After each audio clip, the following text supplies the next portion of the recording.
Yes final గా London లో అయితే నా డ్రీమ్ నెరవేరింది. నేను ఎప్పుడైతే యూకేకి వచ్చానో నాకు సెంట్రల్ లండన్ లో బతకాలరా బాయ్ అని ఒక డ్రీమ్ ఉంటుండే. ఫైనల్ గా ఇప్పుడు నేను సెంట్రల్ లండన్ ఓల్డ్ స్ట్రీట్ లో ఉంటున్నాను, అది కూడా 16th ఫ్లోర్ అపార్ట్మెంట్ లో. నా రూమ్ నుంచి అయితే వ్యూ చాలా క్రేజీగా ఉంటుంది. నా రూమ్ నుంచి మీకు వ్యూ ఎలా ఉంటుంది చూపిస్తాను ఆగండి. అర్జున్, ఇంగ్లీష్ లో ఒక సేయింగ్ ఉంది, it's not the good boys that hurt, it's the flash backs that follow.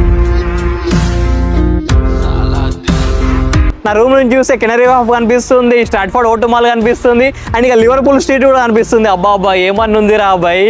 నా హ్యాపీనెస్ అయితే మీకు మాటలు చెప్పలేకపోతున్నాను. నాకు చాలా హ్యాపీగా ఉంది అబ్బాయి ఇప్పుడు సెంట్రల్ లో బతుకుతున్నానని. నా జర్నీ వచ్చేసి ఆదిలాబాద్ తెలంగాణలో స్టార్ట్ అయ్యి ఇప్పుడు సెంట్రల్ లండన్ లో ఇట్లా ఉంటున్నాను. ఇప్పుడున్న లైఫ్ స్టైల్ రానికి నేను చాలా కష్టపడ్డాను అబ్బా. నేను ఇక్కడ స్టూడెంట్ గా వచ్చాను, స్టూడెంట్ గా వచ్చి ఎన్నో హార్డ్ వర్క్ చేసి డే అండ్ నైట్ వర్క్ చేసి ఇంకా చాలా కష్టపడ్డాను. ఇప్పుడైతే ఫైనల్ గా అయితే ఒక మంచి పొజిషన్ లో సెట్ అయ్యాను. నాకైతే చాలా హ్యాపీగా ఉంది. ఇప్పుడు నేను సెంట్రల్ లండన్ లో నేను బతకడానికి నేను రెంట్ అయితే కడుతున్నాను. మీరు కామెంట్ సెక్షన్ లో గెస్ చేయండి. సో ఎవరు కరెక్ట్ గెస్ చేస్తారు చూద్దాం. నేను నెక్స్ట్ వీడియోలో మీకు చెప్తాను.